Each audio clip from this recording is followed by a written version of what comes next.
2025년 1월부터 7월 대한민국 스마트폰 시장에서 전례 없는 일이 벌어졌습니다. 10대 중 8대가 갤럭시였죠. 삼성의 점유율이 무려 82%까지 치솟으면서 사상 처음으로 80%를 돌파했거든요. 그런데 더 흥미로운 건 숫자가 아닙니다. 바로 누가 갤럭시를 선택했느냐는 거예요. 애플의 절대 영토였던 20대가 갤럭시로 돌아서고 있고, 반대로 삼성의 철옹성이던 40대는 아이폰으로 이탈하기 시작했습니다. 세대별 선호도가 완전히 뒤바뀌는 이 기묘한 현상, 도대체 무슨 일이 벌어지고 있는 걸까요? 본격적인 영상 시작 전 구독과 좋아요 눌러주세요. 20대는 무조건 아이폰이라는 말 들어보셨죠? 불과 1년 전까지만 해도 이건 시장의 불문율이었습니다. 한국갤럽 조사에서 20대 아이폰 점유율이 64%였거든요.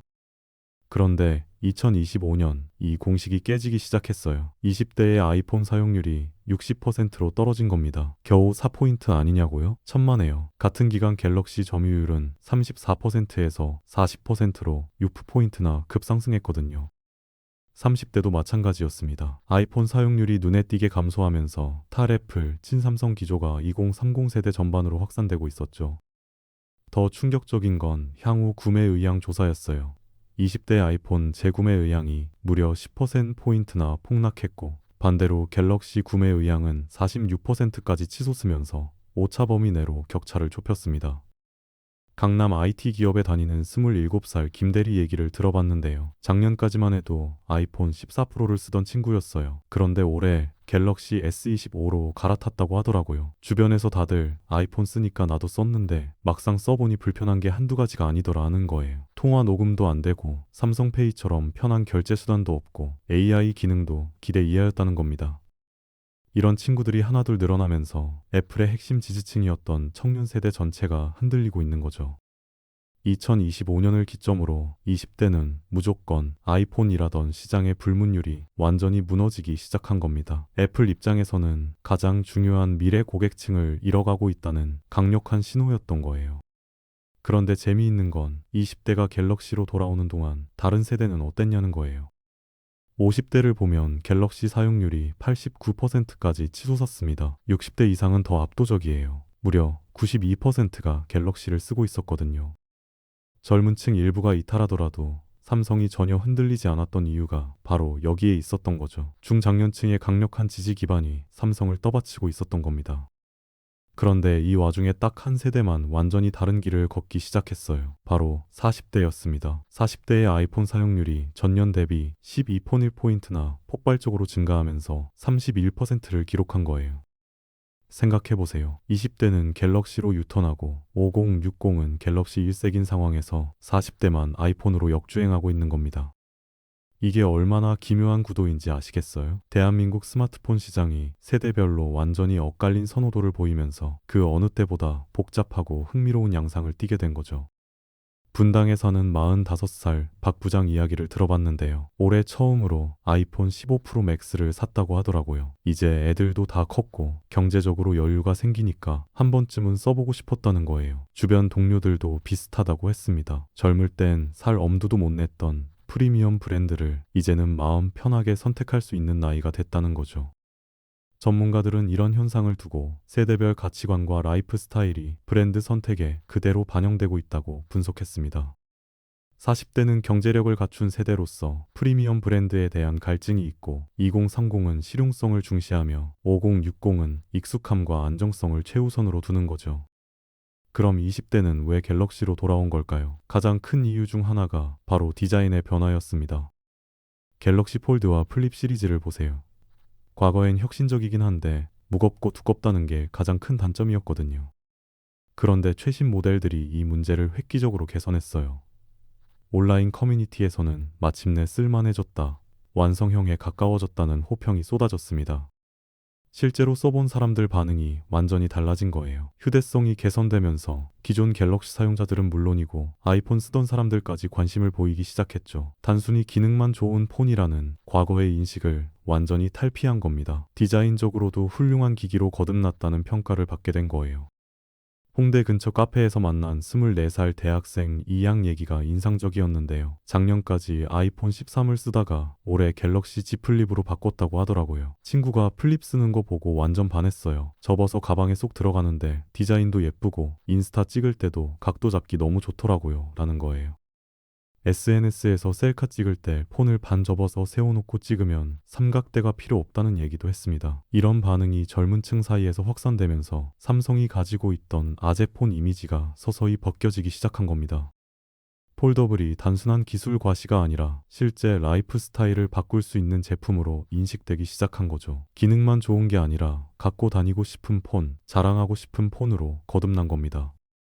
폴더블 시리즈의 호평은 S25 시리즈의 긍정적인 반응으로 자연스럽게 이어졌습니다. S25 시리즈 역시 디자인 측면에서 좋은 평가를 받으면서 시장의 흐름을 바꾸는 데 기여했거든요. 과거 삼성이 가지고 있던 아재폰 혹은 기능 위주 폰이라는 이미지가 세련된 이미지로 바뀌기 시작한 겁니다. 유튜브나 커뮤니티에서 SE 언박싱 영상을 보면 댓글이 예전과 완전히 달라졌어요. 이번엔 진짜 예쁘네. 아이폰이랑 비교해도 밀리지 않는다는 반응들이 쏟아졌죠. 디자인의 변화는 소비자들이 브랜드를 선택하는 데 있어 심리적 장벽을 낮추는 역할을 했습니다. 특히 젊은 층에게 스마트폰은 단순한 통신기기가 아니라 자신을 표현하는 패션 아이템이기도 하거든요. 갤럭시 들고 다니면 촌스러워 보일까봐라는 걱정이 사라지면서 젊은 층이 다시 갤럭시를 선택지로 고려하게 만든 거예요. 실제로 강남역 근처에서 만난 26살 직장인 최 씨는 예전엔 갤럭시가 성능은 좋은데 디자인이 별로라고 생각했는데 요즘 나오는 모델들 보면 오히려 아이폰보다 세련된 것 같다고 말하더라고요. 카페에서도 지하철에서도 S25를 꺼내들 때 이제는 자신감이 생긴다는 거예요. 색상 옵션도 다양해지고 카메라 배치도 깔끔해지면서 시각적 만족도가 크게 올라갔다는 평가였습니다. 이러한 디자인적 성과는 젊은 층이 다시 갤럭시를 선택지로 고려하게 만드는 결정적인 계기가 되었습니다. 성능과 기능만으로는 부족했던 마지막 퍼즐 조각이 맞춰진 셈이죠. 삼성이 마침내 젊은 세대의 감성까지 사로잡기 시작한 겁니다. 하지만 디자인만으로 20대를 되찾을 수는 없었을 겁니다. 삼성이 가진 가장 강력한 무기는 따로 있었거든요. 바로 타사가 절대 모방할 수 없는 일상 속의 편리함이었어요. 통화 녹음 기능을 한번 볼까요? 업무상 통화 내용을 기록해야 하는 직장인들에게 이건 대체 불가능한 핵심 기능입니다. 아이폰으로 넘어갔다가 다시 갤럭시로 돌아온 사람들이 가장 많이 언급하는 게 바로 이 기능이거든요. 통화 녹음 안 되는 게 이렇게 불편한 줄 몰랐다는 거예요. 삼성페이도 마찬가지입니다. 지갑 없이 외출하는 게 가능해진 이유가 바로 삼성페이 덕분이었죠. 편의점에서, 지하철에서, 심지어 재래시장에서까지 폰만 갖다 대면 결제가 되는 이 편리함은 한번 경험하면 다른 생태계로 넘어가기 힘들게 만듭니다. 여기에 2025년에는 구글의 최신 AI까지 탑재됐어요. 실시간 통역 기능이 대표적이죠. 해외 출장 가서 현지인과 대화할 때 폰이 실시간으로 통역해주는 겁니다. 외국인 관광객 상대하는 자영업자들 사이에서도 입소문이 났어요. 이거 하나면 통역사가 따로 필요 없다는 반응이었죠.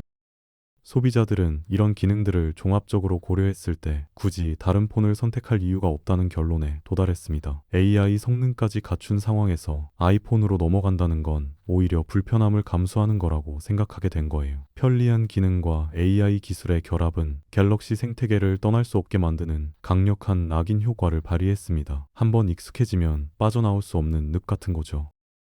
삼성이 약진하는 동안 혁신의 아이콘이었던 애플은 소비자들의 기대를 충족시키지 못했습니다. 가장 큰 문제는 시대의 화두인 AI 기술 경쟁에서 눈에 띄게 뒤처졌다는 점이었어요. 아이러니하게도 애플은 2011년 시리로 AI 시장을 가장 먼저 열었던 회사였거든요. 그런데 10년이 지난 지금 시리는 실용성 면에서 혹독한 비판을 받고 있습니다. 챗GPT 같은 고성능 AI에 익숙해진 사용자들은 시리의 낮은 성능에 큰 답답함을 호소하고 있어요. 날씨 물어보는 것 말고 제대로 되는 게 뭐가 있냐는 불만이 쏟아졌죠. 실제로 IT 커뮤니티에 올라온 글을 보면 10년 전과 무엇이 달라졌는지 모르겠다는 혹평이 나올 정도였습니다. 기술적 진보가 너무 더딘 거예요. 서울 여의도에서 만난 32살 증권사 직원 한 씨는 업무 관련해서 시리한테 뭘 물어보면 제대로 된 답을 준 적이 거의 없다고 말하더라고요. 결국 구글 검색을 따로 해야 하는 상황이 반복되다 보니 AI 비서가 있으나 마나한 존재가 됐다는 겁니다. 반면 갤럭시는 구글의 최신 AI를 탑재하면서 실시간 통역은 물론이고 문서 요약, 이미지 생성까지 다양한 기능을 제공했죠. 사용자들은 직접 비교하면서 격차를 체감했습니다. 같은 값이면 AI라도 제대로 되는 폰을 사야지라는 인식이 퍼진 거예요. 애플이 먼저 시작했지만 뒤처진 AI 경쟁, 이게 젊은 층의 이탈을 가속화시킨 결정적 요인 중 하나였습니다.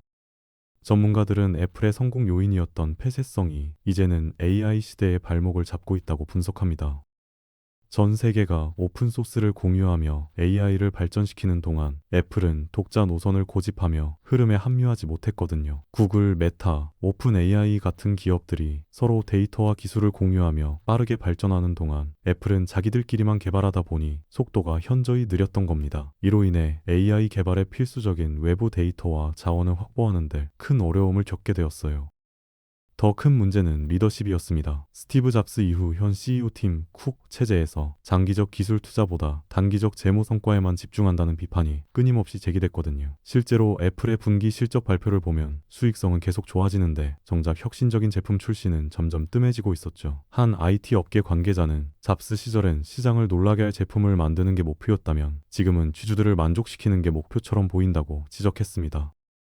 기술적 우위를 보여주지 못하자 기술 기업이 아닌 감성 마케팅에 의존하는 브랜드로 전락했다는 비판도 나왔어요. 애플이 파는 건 제품이 아니라 이미지라는 말까지 나올 정도였죠. 실제로 최근 몇 년간 애플의 광고를 보면 기술적 우수성보다는 라이프 스타일과 감성에 초점을 맞추고 있습니다. 물론 브랜드 이미지도 중요하지만 기술 기업이 기술로 승부하지 못한다면 그건 본질을 잃은 거나 마찬가지죠.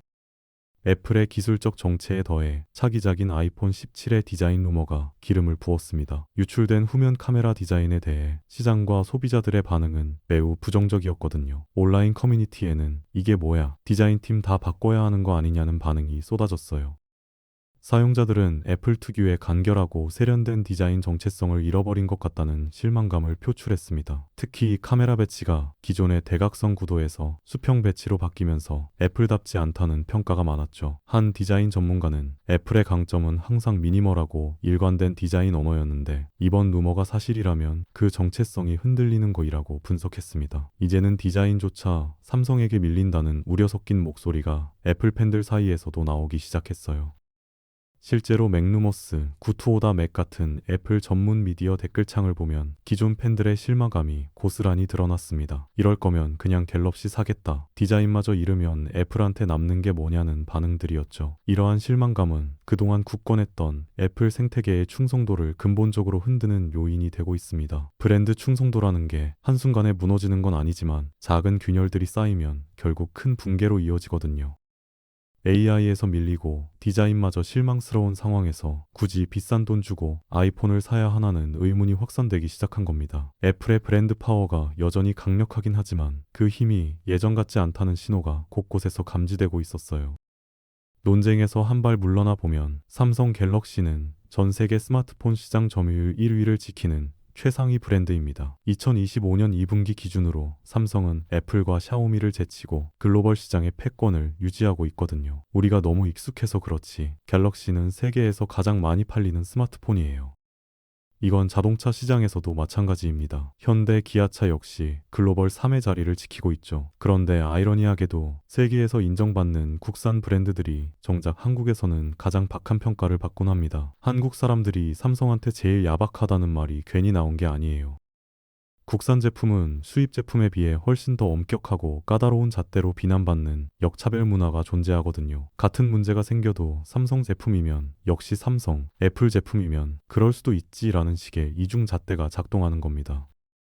한 IT 칼럼니스트는 삼성이 시장 점유율 82%를 기록했다는 뉴스에 독과점 우려부터 제기하는 나라가 한국이라고 꼬집었어요. 반면 애플이 미국에서 같은 점유율을 기록하면 혁신의 승리라고 칭찬하는 분위기라는 거죠. 물론 비판적 시각이 나쁜 건 아닙니다. 오히려 건강한 거죠. 하지만 지나치게 가혹한 평가는 국내 기업의 사기를 떨어뜨릴 수 있어요. 우리가 너무 익숙하고 쉽게 접할 수 있어서 우리가 가진 세계적 브랜드의 가치를 잊고 있었을지도 모릅니다. 대다수 국가가 해외 기술에 종속된 현실 속에서 자국 기술로 만든 세계적 제품을 쓴다는 건 사실 큰 행운이거든요. 무조건적인 애국심을 강요하는 건 아닙니다. 하지만 우리 브랜드에 대한 최소한의 믿음과 자부심은 필요하지 않을까요? 이러한 관점에서 LG전자의 스마트폰 사업 철수가 더욱 아쉽게 느껴진다는 목소리가 높습니다. 2021년 LG가 스마트폰 시장에서 철수했을 때 많은 사람들이 어차피 안 팔리던 폰이라며 무심하게 넘겼거든요. 그런데 지금 와서 보니 그게 얼마나 큰 손실이었는지 체감하게 된 겁니다. 국내에 남은 유일한 제조사인 삼성의 독주는 현실 안주나 소비자 선택권 제한으로 이어질 위험이 있어요. 경쟁자가 없으면 혁신의 동력이 약해지는 건 시장 경제의 기본 원리거든요. 실제로 LG가 있었을 때와 비교하면 삼성의 가격 정책이나 제품 라인업이 조금씩 달라졌다는 분석도 나옵니다. 한 경제 전문가는 독과점 시장에서는 소비자가 항상 손해를 본다고 지적했어요. 선택지가 줄어들면 가격 경쟁력도 떨어지고 혁신의 속도도 느려질 수밖에 없다는 겁니다. 건강한 경쟁자가 사라진 시장 상황은 우리에게 국내 기업 생태계의 중요성을 다시 한번 상기시켜 줍니다. 그때 LG를 조금만 더 응원했더라며 이라는 후회가 너무 늦기 전에 남아있는 우리 기업들에 대한 관심과 애정이 필요한 시점입니다. 무조건적인 지지가 아니라 합리적인 비판과 함께 적절한 응원을 보내는 거죠. 그게 결국 우리 소비자들에게도 이익이 되는 길이니까요. 다양한 선택지가 있는 시장이 건강한 시장이고 그 안에서 국산 브랜드가 경쟁력을 갖춰나가는 게 장기적으로 우리 모두에게 도움이 되는 겁니다. 삼성의 독주 체제가 주는 반가움과 우려가 공존하는 지금 우리는 어떤 시각을 가져야 할까요? 82%라는 압도적인 점유율은 분명 자랑스러운 성과입니다.